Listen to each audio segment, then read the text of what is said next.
오늘 참 오래간만에 우리 태훈이가 나왔어요. 응? 우리 태훈이가 오늘 7시 반부터 이 예배를 준비했습니다. 기도하고 그리고 뭐 찬송을 듣는데 내가 알지 못하는 찬송인데 너무 찬송이 좋더라고요. 네, 복음성가인데 그리고 또 이게 연동이 되니까 우리가 또 찬양집에 있는 찬양이 계속 나오더라고요. 그래서 이렇게 아침 일찍부터 우리 태훈이가 다른 데 가지 않고 우리 교회에 나온 것을 정말로 하나님이 인도해 주셨습니다. 감사를 드립니다. 또 우리 김현종 목사님 이따가 이제 광고 시간에 좀 본인이 또 앞으로 저거를 얘기를 해주세요. 네. 이렇게 또 예배드리러 왔고요. 또 우리 송동현이 한동안 안 보였는데 우리 또 다시 이렇게 또 예배드리러 나왔는데 하나님이 우리 동현이를 사랑하시긴 사랑하시나 봐. 아멘.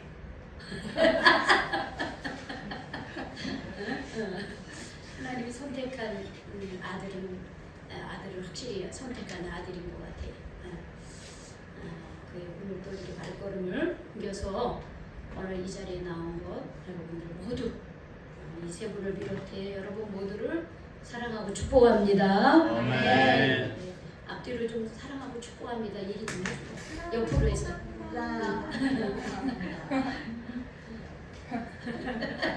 아니 왜 안 해?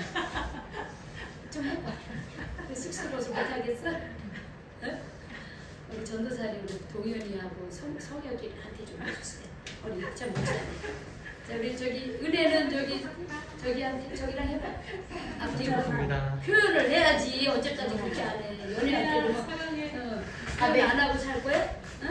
권사님 사랑합니다 좀 해주세요. 우리 은혜한테. 권사님 소리 들리세요? 네. 사랑합니다 얘기 좀 해주세요. 은혜한테. 네? 은혜한테 사랑합니다 하고 얘기해 줘 보세요.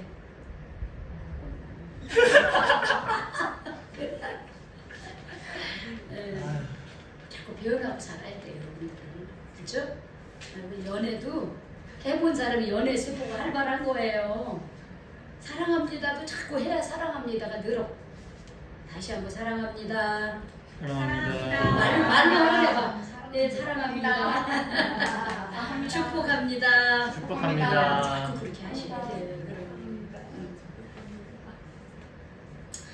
우리 지난주에 우리 예수님의 생애와 교훈 계속하고 있는데 지난주에 어떤 말씀 나눴죠?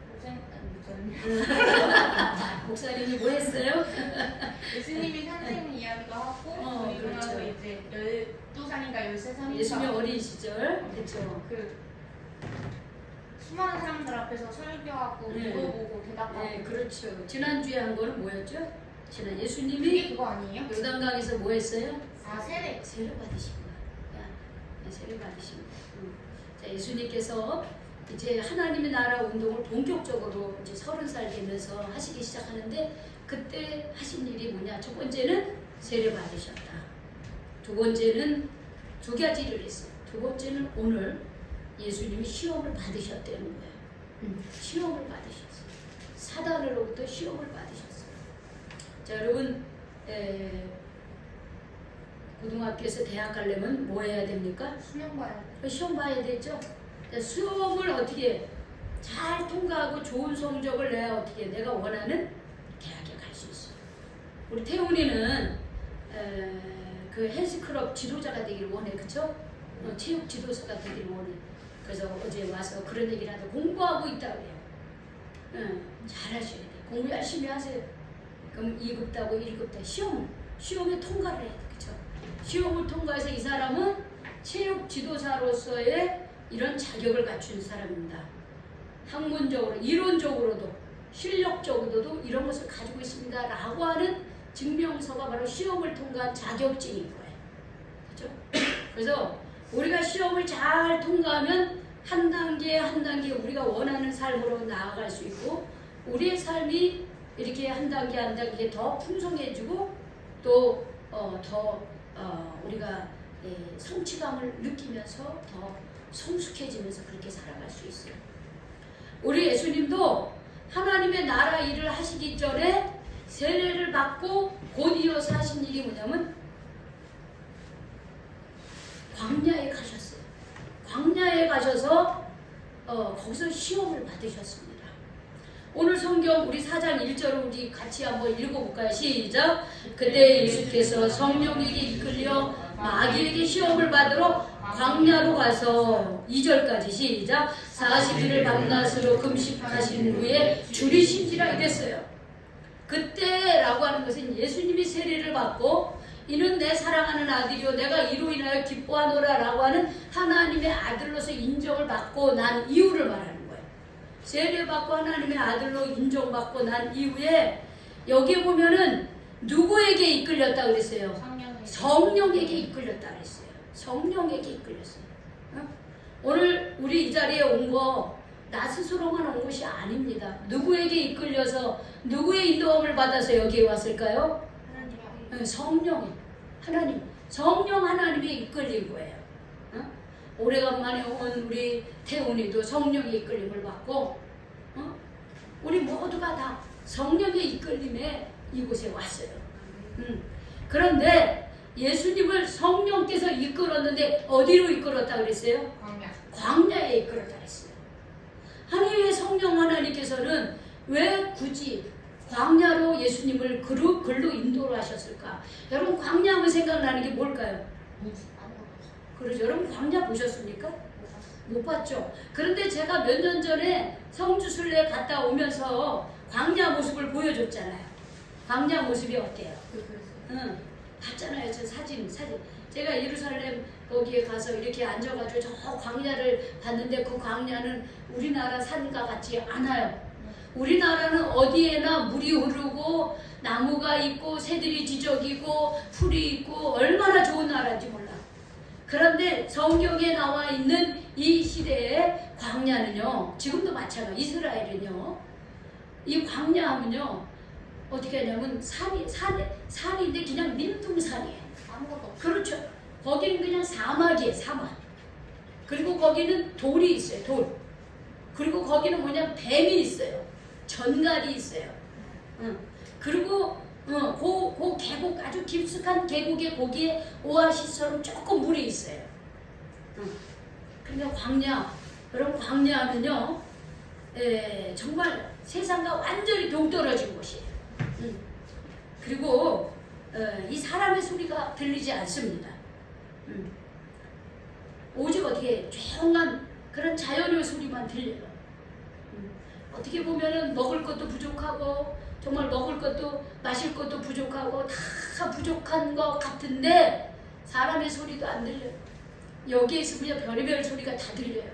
요즘에는 막 저 아래 그저 뭐랄까 냉장고 막 시래기 소리가 얼마나 크게 들리는지 몰라. 막 옆에서 막 쿵쿵쿵 대는 것 같아요. 제가 말을 해가지고 6월 말이나 7월 초에 저 밖으로 빼주기로 그렇게 약속을 했어요. 얼마나 냄새도 막 사방에서 들어오고 막 사람이 사는 온갖 잡소리가 다 들려요. 그래도 새벽에는 좀 괜찮아요. 조용하고 새벽에는. 그러니까 새벽에 새벽 기도를 하면서 예배를 드리고 기도를 할 수 있는 거예요. 여러분 광야는 정말 하나님과 영적 교제를 하기 좋은 곳입니다. 사람도 없고 먹을 것도 없지만 그곳은 오직 하나님만 바라볼 수 있는 그런 곳이에요.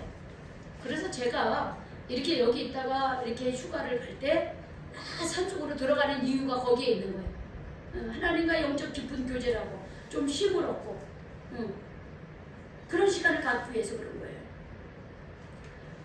성령님께서는 예수님을 사람의 소리가 나지 않는 그 광야, 오직 하나님만을 바라볼 수 있는 그곳으로 인도를 하셨습니다. 거기서 예수님이 하신 일이 뭡니까? 2절에 보면 굶주렸어요. 그런데 거기에 보면은 40일을 어떻게 했어요? 40일을 밤낮으로 금식하신 후에 줄이셨다 그랬어요. 그러니까 금식 기도를 했다는 말을 이렇게 표현한 거예요. 예수님은 40일 동안 어떻게 해요? 금식하시면서 그냥 있었던 게 아니라 기도하신 거예요. 여러분 하루라도 굶으면 어떻습니까, 여러분들? 여러분 하루라도 한 1일 금식기도 해본 적 있으세요? 어? 없어요? 우리 목사님? 자꾸 전도사라고 자꾸 나도 모르게 나는데 이제 목사님이셔. 여러분들도 그러다 목사님 그러죠? 처음에는 쑥스러워요. 듣는 사람도 쑥스럽고 말하는 사람도 부르는 사람도 쑥스럽지만 어느 순간에 익숙해집니다. 금식기도. 이 금식기도는 생명을 걸고 기도하는 거예요. 저는 과거에는 금식기도를 몇 번 했습니다. 그리고 우리가 사순절 때 한 끼 금식을 40일 그렇게 하기도 하고 그랬어요. 여기에 있는 분들은 아마 그런 경험이 좀 부족한 것 같아요. 여러분, 내가 밥을 먹지 않고 기도한다는 것은 생명을 걸고 기도한다는 거예요. 예수님께서는 하나님 나라 일을 하기 전에 생명을 걸고 하나님과 깊은 기도를 하셨다는 거예요. 그런데 여기에 그렇게 기도하는데 여기 누가 나타납니까? 나타난 자가 있습니다. 그렇죠. 사단이요. 여기 보면 4장 1절에는 마귀에게 시험을 받았다 이렇게 해서 마귀라 그랬어요. 근데 3절에서는 뭐라 그래요? 시험하는 자라. 시험하는 자라 그랬어요. 여러분, 우리가 이 마귀의 존재에 대해서 여러분 우리가 분명히 그걸 아셔야 돼요. 마귀의 존재는 없는 게 아니에요. 하나님이 계시듯이 마귀도 존재합니다. 그럼 마귀가 없다고 생각하면 안 돼. 마귀 있어요, 여러분들. 그럼 그 마귀는 어떤 존재인가? 영적 존재인데 이 어떤 하나님께 대항하는 사악한 영적 존재가 마귀예요. 히브리어에서 이 마귀를 어떻게 사단이라고 했어요. 사단이라고 표현했어요. 그래서 우리나라에서 표현할 때 이것을 사단이라는 말로 그대로 이거를 번역했어요. 바로 사단은 마귀를 말하는 거고 이 마귀는 뭐냐면 하나님을 대적하는 더러운 타락한 영적 존재예요. 그래서 성경에서 보면은 이 사단의 존재를 살인자다 이렇게 살인자 사람을 죽여요. 영적으로 죽여요. 그리고 악한 자다. 하나님으로부터 멀리 떨어지게 하는 역할을 해요. 악한 자. 그리고 또 이 사단을 뭐라 하냐면 거짓말쟁이. 여러분 거짓말의 아비는 마귀예요. 즉 사탄이에요. 우리가 거짓말을 그래서 우리는 멀리 해야 돼요. 거짓말쟁이라 했어요. 또 시험하는 자, 우리를 미혹하는 자, 공중 권세를 잡은 자.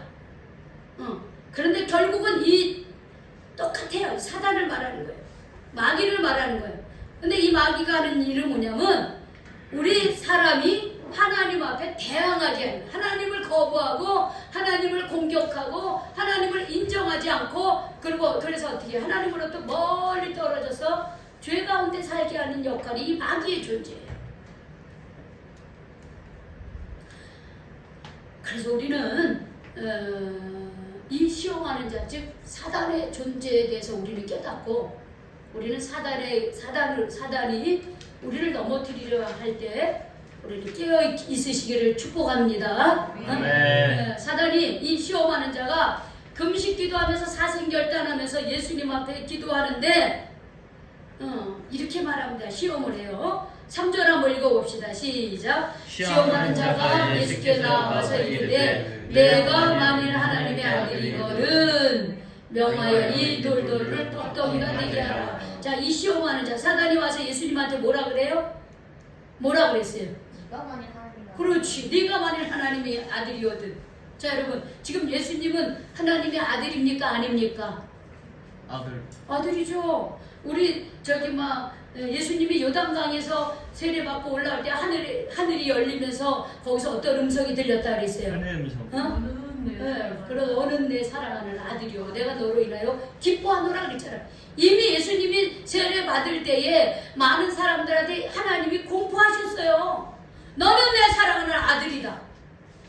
이미 예수님은 하나님의 아들이에요. 성령으로 잉태하고 성령으로 성장하고 그리고 많은 사람들에게 이는 내 사랑하는 아들이라고 하나님이 공포해 주셨어요. 근데 지금 사단은 뭐라고 얘기하는 거예요? 네가 만일 아들이거든 이래요. 자, 이 말 속에 어떤 말이 숨겨져 있는 거예요? 지금 예수님이 하나님의 아들이라는 게 들어있는 거예요? 아니면은 어떻게 의심하겠어. 하나님의 아들이 아니야. 너 하나님의 아들 아니야. 너는 지금 그러고 있는 거야. 사단이 우리를 공격할 때 이렇게 거짓말로 우리를 속입니다. 여러분 창세기에서도 보세요. 창세기 하나님께서는 에덴 동산에 아담과 하와를 만들어주시고 온갖 과일이 얼마나 먹을 게 얼마나 많아. 그런데 딱 한 가지, 네가 선과 악을 알게 하는 선악과는 따먹지 말라. 그렇게 명령을 하셨어요. 먹으면 너는 결코 죽는다 그랬어요. 반드시 죽는다. 하나님이 아담에게 말씀해 주셨어요. 그런데 사단은 뭐라 그럽니까? 먹어도 될까? 먹어도 돼. 오히려 뭐라 그래요? 그래. 너는 이거 먹으면 오히려 너희 눈이 밝아져서 하나님같이 된다. 이렇게 말하고 있는 거예요. 진실을 말하고 있습니까, 마귀는? 아니죠. 거짓말하는 거예요. 그래서 마귀는 거짓말하는 자예요. 지금 이 마귀는 시험하는 자는 예수님한테 네가 만일 하나님의 아들이거든 그러면서 거짓말을 하는 거야. 너 하나님 아들 아니야. 근데 너 하나님의 아들이냐? 그러면 너 여기 돌이 많네. 너 이거 가지고 떡덩이 되게 해봐라. 이러는 거야.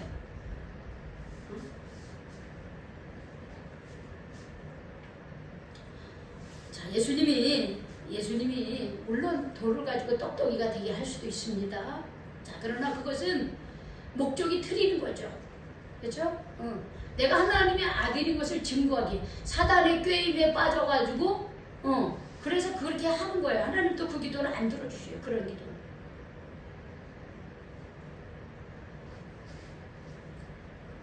우리는 때때로 사단의 이런 거짓말, 나에게 거짓말하는 것에 속아 넘어갈 때가 있습니다. 특별히 이 떡이라고 하는 것은 단순히 떡을 의미하는 게 아니에요. 이 떡은 뭐냐면 물질 혹은 인간이 가장 필요로 하는 것들을 떡이라고 대표적으로 말하는 거예요. 우리에게 필요한 것들 때문에 우리가 하나님을 하나님으로 인정하지 못하고 살 때가 참 많이 있습니다. 그런데 자 보세요. 예수님이 이렇게 말하는 이 사단에게 뭐라 그러냐면 4절에 이렇게 대답을 합니다. 자, 우리 뭐라고 그 시험에 어떻게 예수님이 대항을 했는지 한번 읽어봅시다. 시작. 예수께서 대답하여 이르시되 기록되었으되 사람이 떡으로만 산 것이 아니요 하나님의 이름으로부터 나오는 모든 말씀으로 산 것이라고 그랬어요. 여러분 떡이 필요하죠? 우리가 필요한 물질 다 필요해요. 그런데 우리 사람이라고 하는 존재는 뭐로만 사는 것이 아니에요? 떡으로만 사는 존재가 아니라는 거예요. 그러면 어떤 존재예요? 하나님의 입으로부터 나오는 모든 말씀으로 하나님의 영의 양식을 먹고 사는 존재라는 거예요. 하나님의 말씀을 먹고 그것으로 위로를 얻고 그것으로 힘을 얻는 그런 존재가 바로 하나님의 자녀인 거예요. 떡만 먹고 사는 존재가 아니에요. 내가 필요로 하는 것이 채워졌어도요. 여러분 하나님의 말씀을 먹지 아니하고 하나님의 사랑을 받지 못하는 존재는 절대로 행복하지 못해요. 늘 언제나 뭔가 허전하고 비어있는 거예요. 왜? 하나님은 우리를 그런 존재로 만들었기 때문에 그래요. 하나님은 사람을 만들 때에 하나님의 형상을 따라 하나님께서 만들었어요. 그래서 우리는 밥만 먹고는 못 살아. 우리는 밥을 먹고 하나님의 사랑을 먹고 사는 존재예요. 하나님의 말씀 가운데 사는 존재예요. 그런데 이 사단은 우리에게 지금도 계속 그렇게 말하고 있습니다. 야, 너 밥 먹고 살려면, 너 일하고 살려면은, 너 네 신앙 그거 버려도 돼. 그거 나중에 신앙생활하면 되지 뭐.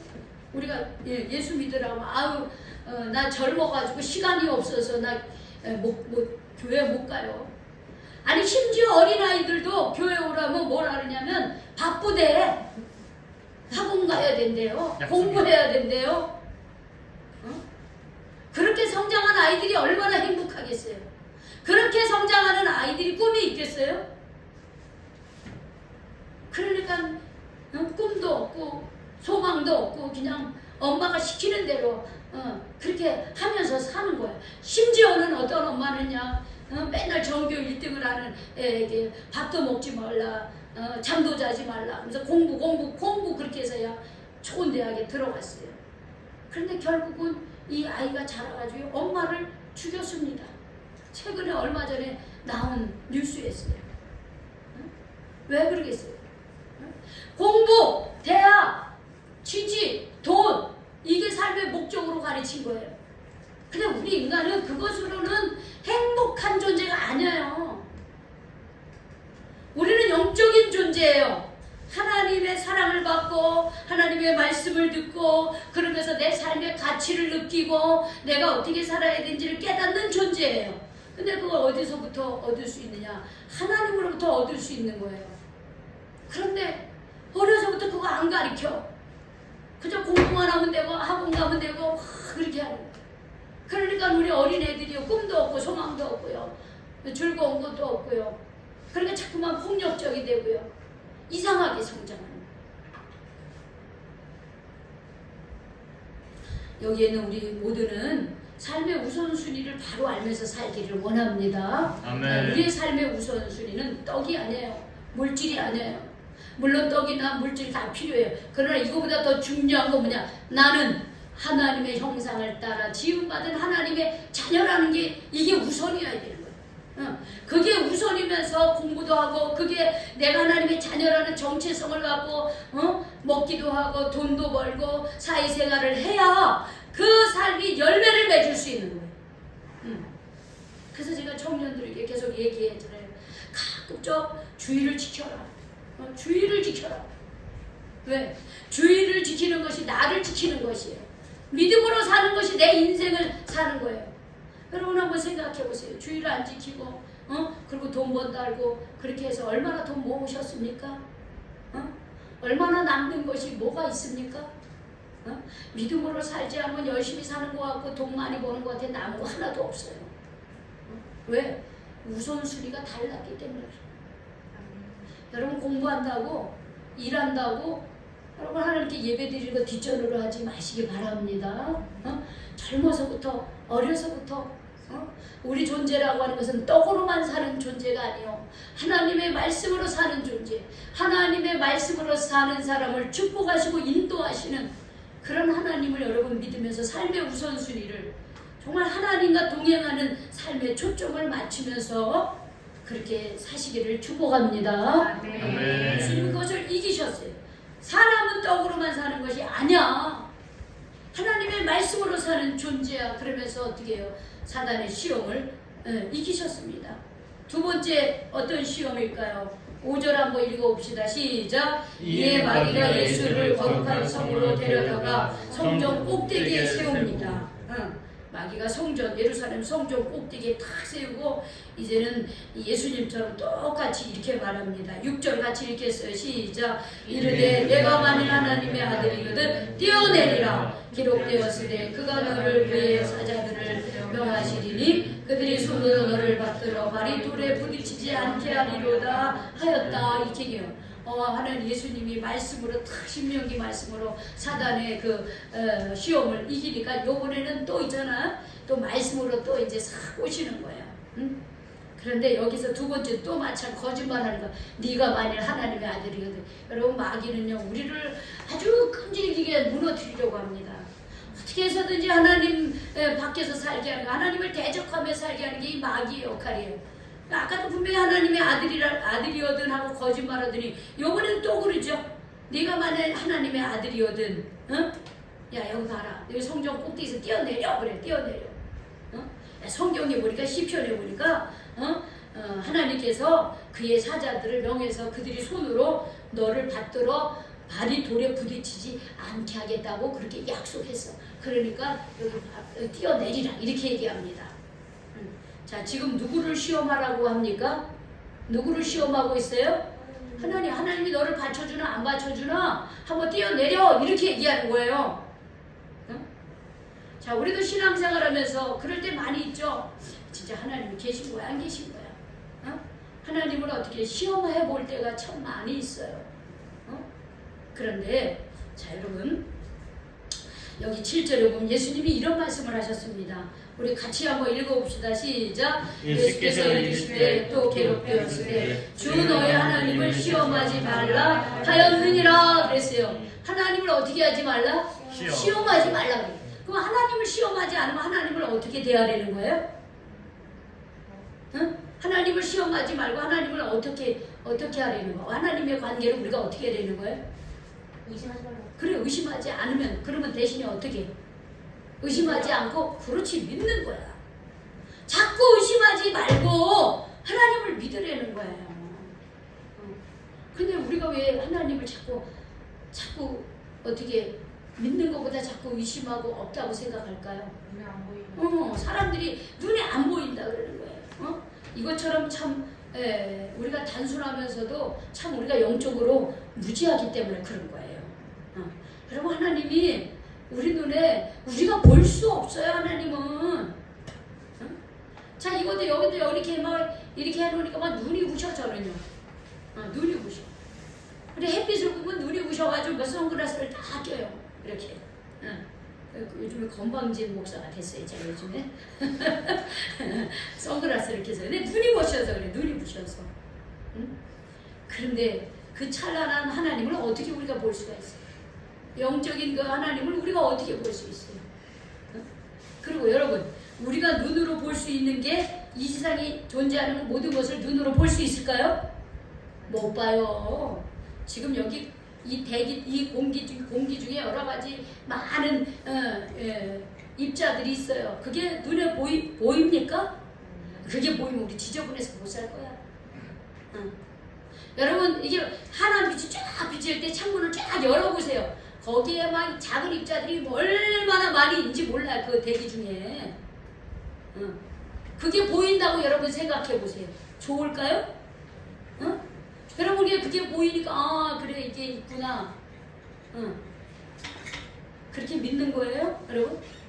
아니죠. 우리 눈으로 볼 수 없을 뿐이에요. 현미경으로 보고 망원경으로 저기 멀리 우리가 저기 어디야 바주 쪽에 거기 북한이 보이는데 가면은 우리 눈으로 안 보이면 북한이 존재하지 않는 건가요? 아니죠. 망원경으로 보면 그 사람들이 사는 것도 다 보여요. 여러분 우리 눈으로 볼 수 있는 것은 너무나 한계가 있어요. 눈으로 안 보이는 것도 감사하게 여겨야 돼요. 근데 하나님이 보이지 않는다고 해서 안 계신다? 이건 하나님을 물질적으로 생각해서 그래요. 하나님은 물질적인 존재가 아니라 하나님은 영적인 존재예요. 영적인 존재. 그래서 우리 눈으로 볼 수가 없을 뿐이에요. 그래서 우리는 자꾸 하나님이 안 보인다고 안 믿으려고 하는 것은 우리는 영적으로 너무 우리가 무지하다는 거예요. 우리는 하나님이 이미 하나님이 존재하지 않는다고 이 성경이 존재하지 않습니다. 이 성경은요 오래전에 하나님을 만난 사람들의 그 경험을 기록한 자기 고백서예요. 하나님의 살아계심을 고백한 말씀이 성경이에요. 그래서 성경에 보면 사람의 그런 다양한 모습이 나와 있는 거예요.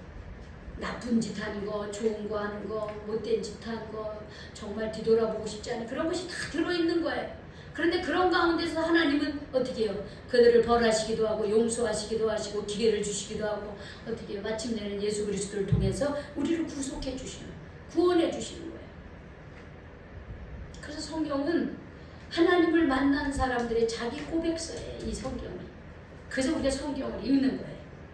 그래서 우리는 자꾸 하나님을 안 믿으려고 하고 의심만 하지 말고 하나님을 믿으려고 해보세요. 안 믿으려고 하는데 초점을 맞추지 말고 내가 어떻게 하면 하나님 믿을 수 있는가에 초점을 맞추세요. 우리가 왜 어떤 질문을 할 때도 자꾸 부정하기 위한 질문이 있고 긍정적인 질문이 있어요. 근데 우리가 내가 하나님을 믿지 않으려고 하는 측면에서 보면 자꾸 안 믿어지는 거예요. 그러나 하나님을 믿으려고 질문하고 믿으려고 질문을 하고 고민하고 그러다 보면 하나님 믿어지는 거예요. 내가 하나님을 믿어보려고 노력하세요. 어떻게 하면 하나님이 안 믿어보려고 노력하면 죽어다 깨도 안 믿어져요. 그러나 내가 난 하나님 믿고 싶어요. 근데 내가 깨달아지지 않아요. 하나님 제가 하나님 믿을 수 있도록 하나님 믿을 수 있도록 저를 도와주세요. 하나님이 살아계심을 저에게 어떤 모습으로든지 하나님께서 저를 깨닫게 해주시고 만나주세요. 여러분 그렇게 기도하세요. 응? 많은 사람들이 하나님이 믿어지지 않아서 그렇게 고백하고 기도한 사람이 얼마나 많은지 몰라. 그런데 그런 사람들, 그 갈망하는 사람들, 하나님을 믿기를 원하며 하나님 만나달라고 그 기도한 사람은 다 하나님 만나주셨어요. 그런 간절한 그 하나님 만나고자 하는 그 믿음으로 기도한 사람 하나님이 다 만나주셨어요. 응. 그런 사람들 얼마나 많은지 몰라요. 그러니까 내가 안 믿어져. 근데 하나님 믿으라고 하네. 그럼 어떻게 여러분 하나님 내가 믿을 수 있도록 뭔가 하나님 내게 깨달음을 주시고 나와 함께 해주세요. 여러분 그런 기도를 드리시길 바랍니다. 아멘. 하나님은 의심의 대상이 아니에요. 시험의 대상이 아니에요. 하나님 우리가 믿을 때에 우리가 함께 계시는 분이에요. 그래서 우리가 히브리서에도 보면 이런 말씀이 있어요. 여러분 히브리서 11장 6절 한번 찾아보세요. 이 부분을 이렇게 체크해놓고 다시 올 거니까 이렇게 체크해놓고 저 뒤쪽에 히브리서 11장 6절 한번 보겠어요. 우리가 이미 알고 있는 말씀입니다. 그런데 그래도 또 한번 읽어봅시다. 자, 히브리서 11장 6절 찾으셨나요? 자, 365쪽에 있습니다. 신약성경 365쪽.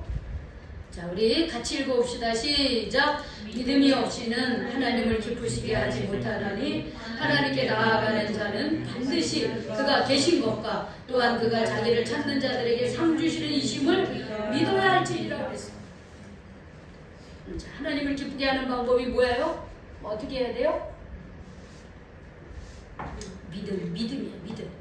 어떤 믿음입니까? 하나님 앞에 나아가는 자는 반드시 누가 계신 것? 하나님이 살아계시다는 것. 그리고 두 번째는 하나님이 자기를 찾는 자들에게 뭐 주시는 분이시다? 상 주시는, 축복하고 은혜 주시는 분이심을 내가 믿을 때 하나님이 기뻐하시고 그 믿음대로 되게 해주신다 그랬어요. 여러분 그 믿음을 하나님 앞에 드리시기를 축복합니다. 아멘. 자, 앞으로 돌아오세요. 마태복음. 자, 자꾸 시험하면 안 돼요. 의심하면 안 돼요. 하나님 의심하면 기도하세요. 의심하면서 없어 그러지 말고 의심하면 그럼 기도하세요. 하나님 제가 믿을 수 있게 여러분 그렇게 기도하시기 바랍니다. 자, 마지막 시험을 어떻게 했느냐? 자, 8절 우리 같이 읽겠어요. 시작. 마귀가 또 그를 데리고 지극히 높은 산으로 가서 천하만국과 그 영광을 보여줘. 그리고 뭐라 그러냐면 9절 시작. 이르되 만일 내게 엎드려 경배하는 이 모든 것을 내게 주리라 그래요. 요번에는요 지극히 높은 천하만국이 다 모일 때까지 올라가서 다 보여줘요. 그러니까 참 너무 멋지고 아름다워. 여러분 63빌딩에 올라가서 서울 시내 본 적이 있으신가요? 네. 그쵸. 요즘에 제일 높은 데는 저기 롯데타워. 롯데타워인 것 같아요. 난 무서워서 거기 들어가지 못하겠지만 너무 저는 제가 거기를 바벨탑이라고 그렇게 얘기를 하는데 인간이 쌓아놓은 성이에요.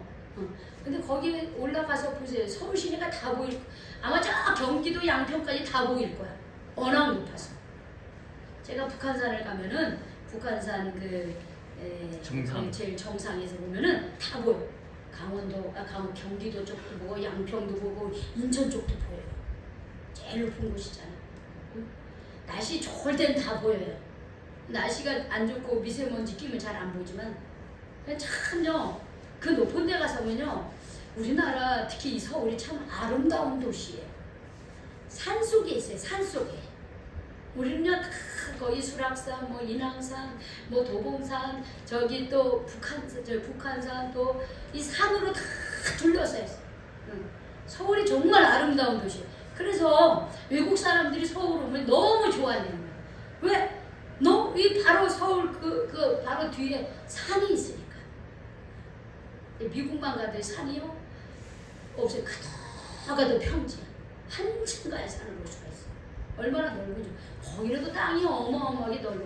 그러니까 거기는요 막 태풍이 불고 엄청나게 무서운 거예요. 그게 회오리 바람이요 엄청난 거예요. 넓은 들이기 때문에. 우리나라는 산이 있어서 막아주는 거예요. 그런 바람은 그래서 우리나라는 안 불어요. 그 참 아름다운 도시예요, 우리나라가. 그 거기 올라가면요, 참 아름다워요. 자, 이게 뭐냐면 지극히 높은 곳에 천하만국과 그 영광을 보여줘요. 예, 사단은 공중 권세를 잡았어요. 사단은. 그래서 때로는 우리에게 일이 잘 되게끔 하는 것 같고요. 무슨 그런 어떤 남을 속이면서 그렇게 살면 돈을 많이 버는 것 같고요. 하여튼 그런 못된 짓을 합니다, 사단이요. 그러면서 만약에 네가 나한테 엎드려 경배하면 여기 있는 세상의 모든 것, 명예, 권세, 물질 이런 거 내가 너에게 다 줄 거다 이렇게 얘기합니다. 응? 지금 이 시험이 예수님만 당하고 있는 걸까요? 아니에요. 우리도 겪어요. 우리도. 우리 싹싹 속여가지고, 자, 너 내 말 들으면 내가 돈 많이 벌게 해줄게. 여러분 그런 거 있잖아요. 무슨 기획사 이렇게 해가지고 돈 많이 벌게 해준다고 그렇게 해가지고 돈 다 모아가지고 그냥 날라가고, 그럼 사람들이 막 자기 은퇴자금 그리고 이런 돈 모아놓던 거 이런 사람들이 어떻게 투자해야 되면 그 투자한 거 다 돈 벌다 수십억 막 그런 거 다 가지고 도망가고 이런 경우가 있잖아요. 사기친 거야 전부 다. 그런데 여러분 사기당하는 사람의 특징이 뭔지 아세요? 내 안에도 욕심이 있어. 내 안에도 그런 욕심이 있어. 조금 일하고 많이 벌기를 원해. 조금 투자하고 많이 이득을 얻기 원해요. 그런 세상이 있을까요? 없어요, 여러분들. 그런 세상 없어요. 여러분 주식 투자의 왕이라고 하는 워렌 버핏 알죠? 그분은요 공부를 얼마나 많이 하는지 몰라. 세상 돌아가는 공부를 하면서 주식을 투자하는 거예요. 그리고서는 그렇게 번 돈 가지고 막 쓰는 게 아니라요. 여전히 오래전부터 살던 집에서 살고요. 햄버거 먹고요. 콜라 마시고요. 이렇게 살아요. 얼마나 검소하게 사는지 몰라. 그리고 그 번 돈을 또 사회에 환원을 해가지고 사회복지에 그 많은 어려운 사람들을 도와줘요. 이런 주식하는 사람이 그냥 뻥뻥 튀기기만 하는 게 아니에요. 열심히 공부하면서 하는 거예요. 괜히 이게 투자해서 돈을 많이 번다고 그거는 열심히 하지 않으면서 그냥 그렇게 하려고 하기 때문에 자꾸 잃어버리는 거예요. 야, 넌 내 말 들으면 이 세상에 있는 거 내가 다 줄게. 사단은 우리에게 늘 그렇게 얘기해요. 근데 문제는 그런 우리의 영혼, 우리의 정신을 사단에게 빼앗겨야 되는 거예요. 우리가 물질을 벌고 우리가 일을 하는 데 있어서 우리가 그 과정에 있어 진실하고 남을 속이지 않고 이런 과정을 거쳐야 되는데 그런 거 싹 어떻게 해요? 없애버려. 그냥 돈이라고 한다면 내가 내 이익을 챙기기 위해서는 다른 사람의 눈물을 흘려도 상관없어. 사단은 그렇게 우리를 그렇게 만들어가요. 근데 여러분 예수님이 그렇게 유혹하는 그 사단에게 뭐라고 대적을 했을까요? 우리 10절 같이 읽어봅시다. 시작. 이에 예수께서 말씀하시되 사탄아 물러가라. 기록되었으되 주 너희 하나님께 경배하고 다만 그를 섬기라 그랬어요.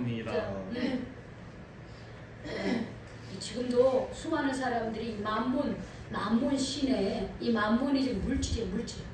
물질이 삶의 주인이 되어서 내 영혼을 팔고 살아가는 지금 사람이 얼마나 많이 있는지 모릅니다.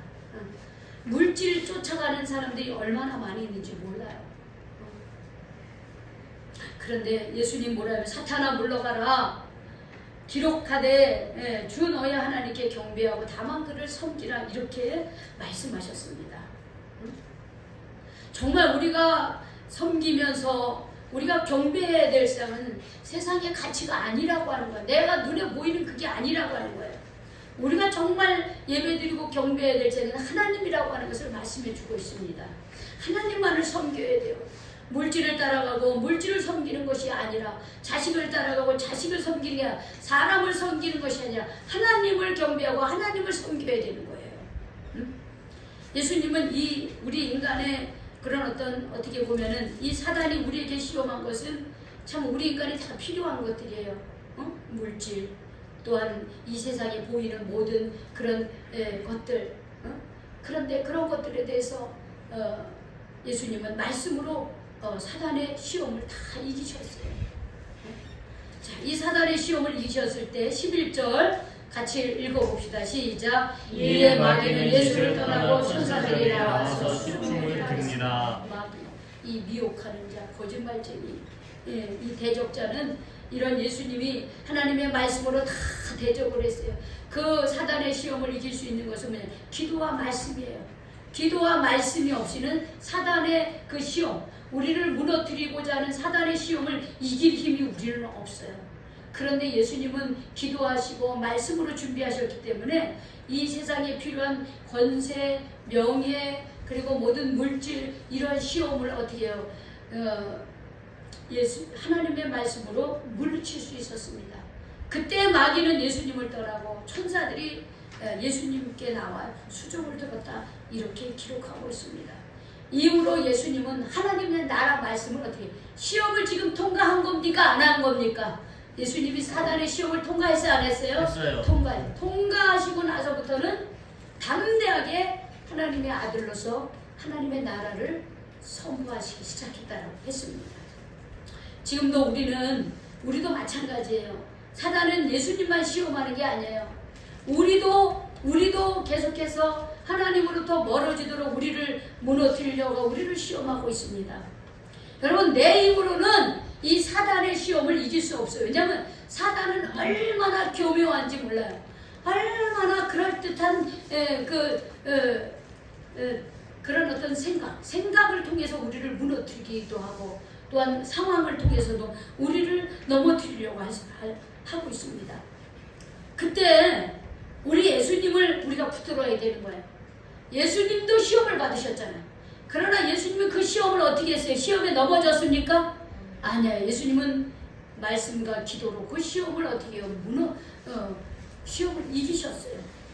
그래서 우리는 시험을 이기신 예수님을 붙들어야 되는 거예요. 우리가 갈등이 되고 이런 시험과 유혹이 있을 때, 여러분 젊은이들이 얼마나 유혹이 많이 있습니까? 그렇죠? 여러 가지로. 그 유혹이 있을 때 우리가 예수님을 붙들어야 되는 거예요. 예수님, 내가 이 유혹이 있는데 어떻게 하면 좋을까요? 그럴 때 주님을 붙들어야 돼요. 주님, 내가 잘못된 길로 가지 않도록 주님께서 저를 붙들어 주세요 라고 기도하셔야 돼요. 그리고 하나님의 말씀이 우리 안에 있어야 돼요. 하나님의 말씀이 우리 안에 있을 때에 우리는 말씀과 기도로 예수님을 붙들고, 그럴 때에 우리가 여러 가지 시험과 유혹 가운데서 우리가 그 시험을 이기고 우리가 성장하는 그리스도인이 될 수 있습니다. 우리 예수님이 시험을 이기셨듯이 여기에 있는 우리 성도님들과 우리 청년들, 많은 세상의 시험과 유혹이 우리에게 많이 있습니다. 그런데 그것을 말씀으로, 기도로, 예수님과 동행함으로 그 시험을 이기시는 그런 우리 모두가 되시기를 주님의 이름으로 축원합니다. 아멘. 축원합니다. 아멘. 기도하겠어요. 하나님, 예수님이 하나님의 나라 일을 하시기 전에 사단의 온갖 시험을 말씀과 기도로 이기셨습니다. 우리도 주님, 우리가 세상에 나가서 살면 여러 가지 시험과 유혹이 너무나 많이 있습니다. 그런데 우리의 힘으로는 그 여러 가지 유혹을 이길 힘이 부족합니다. 사단의 권세를 이기신 예수님을 붙들고, 주님 그 예수님을 마음에 모시고 우리가 그 시험을 이기는 그런 저희들이 될 수 있도록 인도하여 주시옵소서. 예수님의 이름으로 기도 올리옵나이다. 아멘. 우리 찬송 300